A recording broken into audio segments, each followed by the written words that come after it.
Hello बच्चों, GD science classes में आपका स्वागत है। तो आज हम बात करेंगे द्विघात समीकरण के बारे में। द्विघात समीकरण, पहले हम जानेंगे द्विघात समीकरण होता क्या है। तो आइए जानते हैं द्विघात समीकरण के बारे में। यदि यदि px एक द्विघात बहुपद है, यदि px कोई द्विघात बहुपद है तो px बराबर जीरो हमारा द्विघात समीकरण होगा। द्विघात समीकरण होगा। कहने का मतलब है बच्चों, यदि px कोई फंक्शन दे रखा है जो एक क्या है, द्विघात बहुपद है। बहुपद है जिसमें बहुत से पद हैं, तो px बराबर जीरो हमारा क्या हो जाएगा, एक द्विघात समीकरण हो जाएगा। तो ये तो रही द्विघात समीकरण के बारे में बात। अब इसका मानक रूप क्या होता है, बात करते हैं इसके मानक रूप की। मानक रूप यानी इसको डिनोट कैसे करते हैं, लिखते कैसे हैं। ये जो होती है बच्चों, ये ax square plus B x plus C बराबर जीरो के फॉर्म में होती है। और कंडीशन होती है हमारी जहां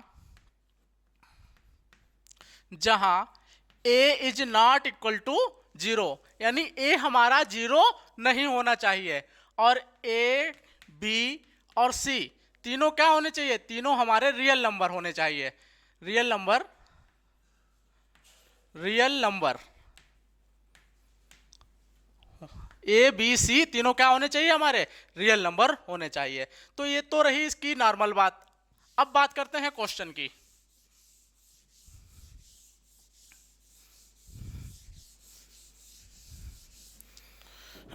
लेते हैं बच्चों अपना पहला क्वेश्चन। क्वेश्चन दे रखा है हमारा, जांच कीजिए x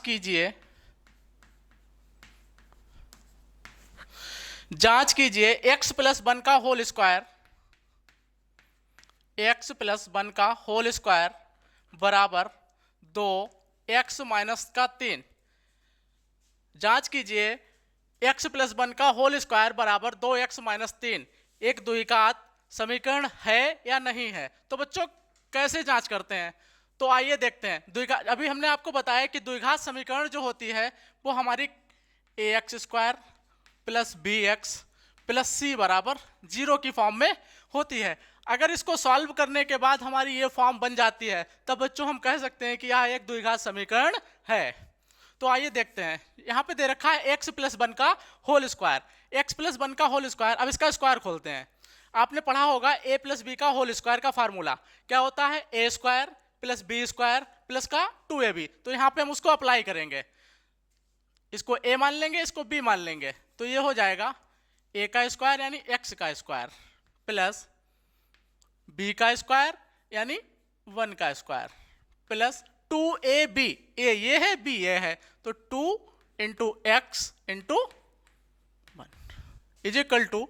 अब यहां पर देखो 2 और x की मल्टीप्लाई करते हैं, ये 2x 2 और 3 की मल्टीप्लाई करते हैं माइनस का 6। तो बच्चों यहां से देखते हैं x स्क्वायर प्लस 1 का स्क्वायर करेंगे तो 1 प्लस 2x और 1 की मल्टीप्लाई हो जाएगी 2x बराबर 2x माइनस का 6। अब बच्चों अब यहां पर देखते हैं मानक इक्वेशन हमारी दे रखी है ax square plus B x plus C बराबर जीरो, यानी एक साइड इसकी कैसी है, जीरो। तो सब हम भी क्या करेंगे, इसकी एक साइड को जीरो बना लेंगे। तो एक्स स्क्वायर प्लस का 1 प्लस का 2x माइनस का 2x प्लस का 6 बराबर जीरो। यहां पर 2x प्लस का था, बराबर के इस तरफ इसको लेकर आइए, माइनस का हो गया। माइनस का 6 था, यहां बराबर के इस तरफ आया तो ये प्लस का हो गया। तो एक्स स्क्वायर प्लस 1 प्लस का 2x माइनस का 2x कैंसिल, 1 और 6 ये हो जाएगा 7 बराबर जीरो। अब बच्चों देखो x square plus 7 is equal to 0, क्या ये हमारा A x square plus B x plus C बराबर 0 के रूप का है? तो आप कहेंगे सर लग तो नहीं रहा है। तो आइए इसको इस रूप में बनाते हैं। ए एक्स स्क्वायर का मतलब जिसके साथ में कुछ नहीं होता है वहां पे क्या होता है? 1x square plus B x यानी 0x, 0 और x की मल्टीप्लाई करेंगे तो हमारा क्या बन जाएगा यहाँ पर बच्चों? 0 बन जाएगा, प्लस 7 बराबर 0। क्या बच्चों ये उस रूप का नहीं दिख रहा है? तो A x square plus B x, B की वैल्यू 0। कंडीशन इसमें हमारी क्या लग रही थी? कंडीशन लग रही थी ए इज नॉट इक्वल टू 0, यानी ए 0 नहीं होना चाहिए। लेकिन ए और बी सी, ए बी और सी कैसे होने चाहिए? रियल नंबर होने चाहिए। तो ए 0 नहीं है बच्चों यहाँ पर, लेकिन हमारा बी क्या है? 0 है। तो हम यहाँ से कह सकते हैं कि ये A x square plus B x plus C बराबर 0 के रूप का है। अतः यह एक द्विघात समीकरण है। तो बच्चों यहां से हम कह सकते हैं कि यह एक द्विघात समीकरण है। क्यों? क्योंकि ये हमको A x square plus B x plus C बराबर 0 के रूप का मिल गया है, जो कि क्या होता है? ये मानक रूप कहलाता है द्विघात समीकरण का।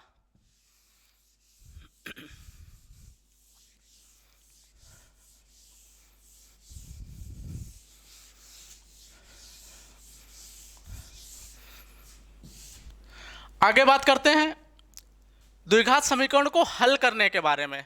तो बच्चों द्विघात समीकरण को हम 3 तरीके से, आपके बोर्ड की जो एनसीईआरटी बुक है उसमें 3 तरीके से बताया गया है। एक तो गुणनखंड विधि से बताया गया है, दूसरा श्रीधराचार्य विधि से बताया गया है, और तीसरा पूर्ण वर्ग बनाने की विधि से हल करने के बारे में बताया गया है। तो बच्चों आज हम जानेंगे गुणनखंड विधि के बारे में। तो लेते हैं अपना अगला क्वेश्चन और सॉल्व करते हैं ये क्वेश्चन लेते हैं। क्वेश्चन दे रखा है आपका 2x स्क्वायर माइनस का 5x प्लस का 3, एक द्विघात समीकरण दे रखी है। अब इसको आपको क्या करना है? हल करना है, वो भी किसका? गुणनखंड विधि का। क्योंकि आज हम क्या जानेंगे? आज हम जानेंगे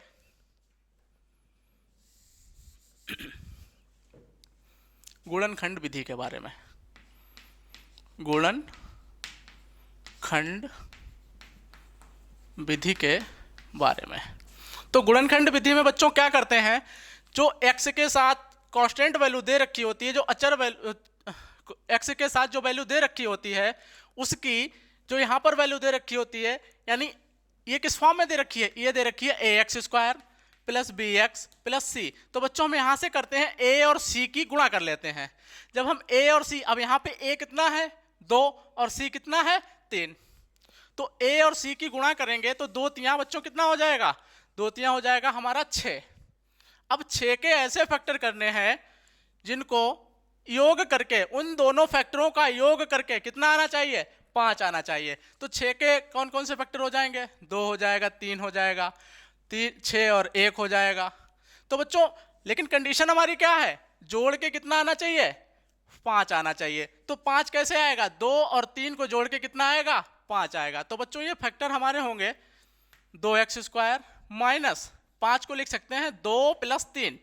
अब यहां पर देखिए 2 और 3 कितना होता है? 5 होता है। और 2 और 3 की अगर हम गुणा करेंगे तो कितना आ जाएगा? 6 आ जाएगा। क्यों? क्योंकि यहां पर हमारा क्या बना था? 2 तियां 6 बना था। तो गुणा करके फिर से वही आ जाए हमारा, और जोड़ने पर बीच वाली वैल्यू आ जाए, प्लस 3 बराबर 0। 2x स्क्वायर माइनस 2x की मल्टीप्लाई 2x माइनस और प्लस की मल्टीप्लाई माइनस 3x प्लस 3 बराबर 0। अब यहां से बच्चों देखो 2 यहां पर है, 2 यहां पर है, कॉमन ले लेते हैं बाहर।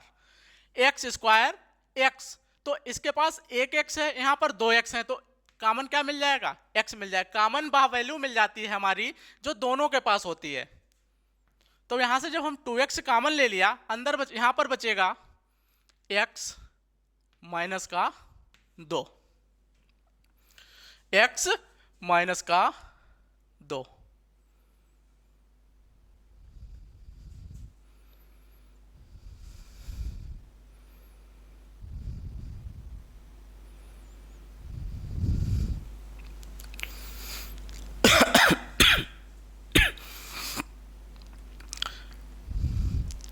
x माइनस का 1। बच्चों जब 2 बाहर आ जाएगा यहाँ क्या बचेगा, 1 बचेगा। अब यहाँ से माइनस का 3 कॉमन लेते हैं। जब -3 कॉमन लेंगे तो हमारा बचेगा x। जब माइनस बाहर कॉमन ले लिया तो ये प्लस वाला काहे का बन जाएगा, माइनस का बन जाएगा, बराबर 0। अब यहाँ से देखो x माइनस 1 यहाँ पर है, x माइनस 1 यहाँ पर है बच्चों। अब x माइनस 1 पूरे से कॉमन मिल गया हमको, x माइनस 1 पूरे से कॉमन मिल गया। अब जो बचा है उसको एक ब्रैकेट में लिख देंगे, 2x माइनस का 3 बराबर 0।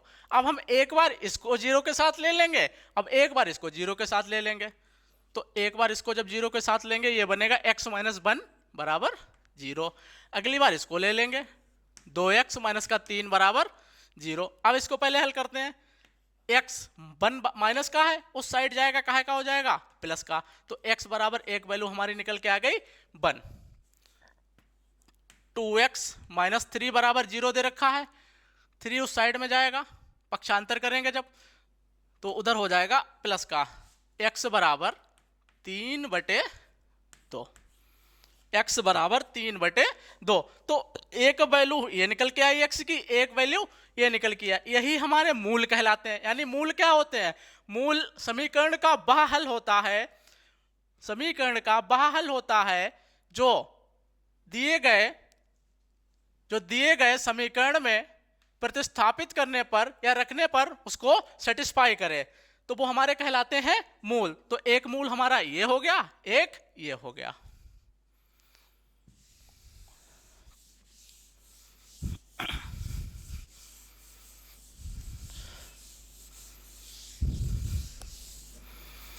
आइए बच्चों लेते हैं अब अपना अगला क्वेश्चन, क्वेश्चन नंबर 3। क्वेश्चन दे रखा है 6x² माइनस का x माइनस का 2 बराबर 0। अब इसको हमको गुणनखंड विधि से हल करना है, यानी इसके मूल ज्ञात करने या इसका हल ज्ञात करना है। तो हम क्या करेंगे, वही प्रोसेस a की और c की, यानी a किस रूप में लिखी है, ax² plus bx plus c, इस टाइप से लिखी हुई है, यानी अपने मानक रूप में लिखी हुई है। तो ax² plus bx plus c बराबर 0। तो a और c की गुणा करेंगे, 6 और 2 की गुणा कितनी हो जाएगी, 12 हो जाएगी। कितनी हो जाएगी बच्चों, 12 हो जाएगी। अब 12 का ऐसे फैक्टर करने हैं, ऐसे गुणनखंड करने हैं, जैसे 12 के क्या क्या गुणनखंड हो सकते हैं, जैसे हो सकता है 2 6 हो सकता है, 4 3 हो सकता है, 12 1 हो सकता है। तो हमको ऐसे गुणनखंड लेने हैं जिन्हें घटाने पर उनका अंतर 1 आ जाए, क्योंकि यहाँ पर क्या लगा हुआ है, माइनस लगा हुआ है। तो घटाने पर अंतर कितना आ जाए, 1 आ जाए, और गुणा करने पर दोबारा से 12 आ जाए। तो 2 छंग 12, क्या इनका अंतर 2 6 का अंतर कितना हुआ, 4। तो ये हमारे नहीं होंगे। 4 और 3 का अंतर 1 है, और 4 3 12, तो ये हमारा हो जाएगा। तो लिखते हैं बच्चों 6x² माइनस 4 माइनस 3, 4 माइनस 3, 4 से 3 माइनस करेंगे, अकेला x बचेगा, यानी 1 बचेगा, और 4 3 12 माइनस का 2 बराबर 0। 6x² माइनस 4 और x की गुणा करेंगे तो 4x माइनस माइनस प्लस 3 और x की गुणा करेंगे 3x माइनस का 2 बराबर 0। अब बच्चों यहां से देखो कॉमन लेते हैं, 6 और 4 में क्या कॉमन मिल सकता है, यानी 2 यहां से कॉमन मिल सकता है, 2 यहां से कॉमन मिल सकता है, तो 2 बाहर ले लिया। x² यहां पर है, x यहां पर है। अब यहां से हम क्या मिल सकता है, हमको x मिल सकता है। तब यहां पर जब 2x कॉमन ले लिया तो यहां बच्चा 2 3 यानी 3, और x² से x कॉमन चला गया, बच्चा बाहर, अंदर 1x, तो 3x। अब यहां बच्चों क्या बचा, 2 दूनी 4 माइनस का 2, x बाहर आ गया तो खाली बचा 2, 3x माइनस का 2। अब बच्चों यहां से क्या कॉमन ले सकते हैं, यहां से 1 कॉमन मिलेगा, क्योंकि यहां पर 3 है, यहाँ पर 2 है, यहाँ पर x है, यहाँ पर x नहीं है, तो जिसमें कुछ भी कॉमन नहीं मिलता है तो वहां पर क्या कॉमन होता है, 1 कॉमन मिल जाता है। तो जब 1 कॉमन मिल जाएगा तो यहाँ हो जाएगा 3x माइनस का 2 बराबर 0। अब यहाँ बच्चों देखो 2x 3x माइनस 2 प्लस का 1 3x माइनस का 2। अब 3x माइनस 2 3x माइनस 2 पूरे से कॉमन ले लो,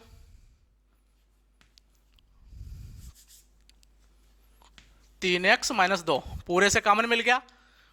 अब जो रह गया है उसको एक ब्रैकेट में एक साथ लिख देते हैं। क्या क्या बचा हमारे पास, 2x बचा प्लस का 1 बचा, तो 2x प्लस 1 बराबर में 0। अब क्या करते हैं, एक बार इसको 0 के साथ लिख देंगे, 3x माइनस 2 बराबर 0। अब एक बार इसको 0 के साथ लिख देंगे। जब 3x माइनस 2 बराबर 0 है, 3x बराबर 2 उस साइड जाएगा, माइनस का है प्लस का हो जाएगा, तो x बराबर वैल्यू निकल के आएगी हमारी 2/3। अब ऐसे ही यहां से 2x बराबर 1 को उस तरफ भेज देंगे, तो यहां हो जाएगा माइनस का 1 प्लस का है बराबर के उस तरफ माइनस का, x बराबर माइनस का 1/2। तो बच्चों ये दो मूल यानी समीकरण के हल। अब द्विघात समीकरण है तो जितनी पावर लगी होगी उतने ही हल आएंगे, यानी उतनी ही x की वैल्यू निकल के आएंगी। अगर यहाँ पर 3 पावर होती तो 3 वैल्यू निकल के आती, 4 पावर होती 4 वैल्यू निकल के आती। तो x बराबर 2/3, x बराबर माइनस 1/2, ये हमारी दी गई समीकरण का हल है या दी गई समीकरण का मूल है।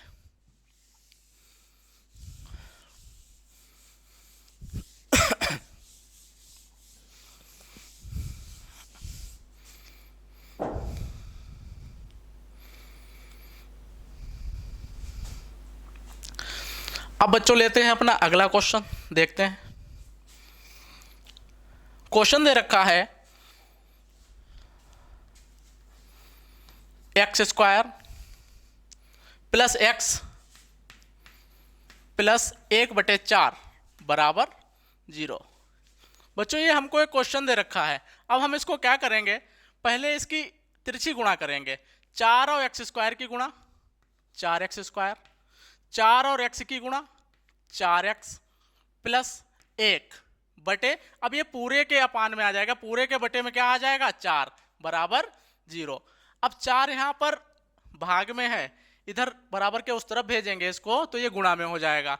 तो 4x² प्लस का 4x प्लस का 1 बराबर 4 इधर आकर गुणा में बनेगा, तो 4 और 0 की गुणा होगी तो ये साइड हमारी बन जाएगी 0। जब ये साइड 0 बन गई तो ax² plus bx plus c बराबर 0 के रूप का, यानी ये मानक रूप का हो गया। अब इसको हम गुणनखंड विधि से हल कर लेंगे। देखो कैसे हल करते हैं, यहां पर a और c की गुणा करते हैं, 4 एकम 4। अब 4 के ऐसे गुणनखंड करेंगे जो जोड़ने पर तो 4 आए और गुणा करने पर भी 4 आए। तो 4 के क्या हो सकते हैं, 4 और 1 आ सकता है, 2 और 2 आ सकते हैं। तो देखते हैं, 4 और 1 जोड़ने पे 5 आ रहा है, तो ये हमारा नहीं होगा। 2 और 2 4, जोड़ने पर 4 हो रहा है, 2 दूनी 4, गुणा करने पर भी 4 हो रहा है, तो ये हो जाएगा हमारा। तो 4x² प्लस, इसको लिख सकते हैं 2 प्लस 2, 2 प्लस 2x प्लस का 1 बराबर 0। 4x² प्लस 2 और x की गुणा 2x प्लस 2x की गुणा 2x प्लस का 1 बराबर 0। अब यहां से बच्चों कॉमन लेते हैं। यहां पर 2 और 4, 2 4 से गिनतियों से क्या कॉमन मिलेगा, तो हमको 2 कॉमन मिल जाएगा। इसके पास 4 हैं, इसके पास 2 हैं, तो 2 कॉमन मिल जाएगा। इसके पास बचेगा क्या, 2। अब x² और x से x कॉमन मिल जाएगा। जब x कॉमन मिल गया तो इसके पास बचा अकेला x प्लस, अब 2x कॉमन मिल गया तो यहां पर क्या बचा बच्चों, 1 प्लस, अब 2x प्लस 1, 2 और 1 में क्या कॉमन मिलेगा, कुछ नहीं मिल सकता है। x और x में क्या मिल सकता है, कुछ नहीं, जहां पे कुछ नहीं मिलता है तो वहां पर 1 कॉमन मिल जाता है। तो ये हो गया 2x प्लस का 1 बराबर 0। अब 2x प्लस 1, 2x प्लस 1 एक साथ लिख देंगे पूरे से कॉमन लेके। अब जो बचा है उसको एक ब्रैकेट में, 2x प्लस 1 बराबर 0। 2x प्लस, अब इसको एक बार जीरो के साथ लिखेंगे, 2x प्लस 1 बराबर 0। तो यहां से बच्चों 2x बराबर निकल के आएगा, ये उस तरफ जाएगा, ये हो जाएगा माइनस का, तो x बराबर वैल्यू निकल के आएगी हमारी माइनस का 1/2। अब ऐसे यहां पर 2x प्लस 1 बराबर 0 दे रखा है, एक को उस तरफ ले जाएंगे, ये हो जाएगा माइनस का, तो 2x बराबर माइनस का 1, x बराबर माइनस का 1/2। तो ये निकल के आए हमारे मूल या समीकरण के हल। ये x² प्लस x प्लस 1/4 का हल क्या निकल के आया, x की वैल्यू -1/2 और x की वैल्यू -1/2।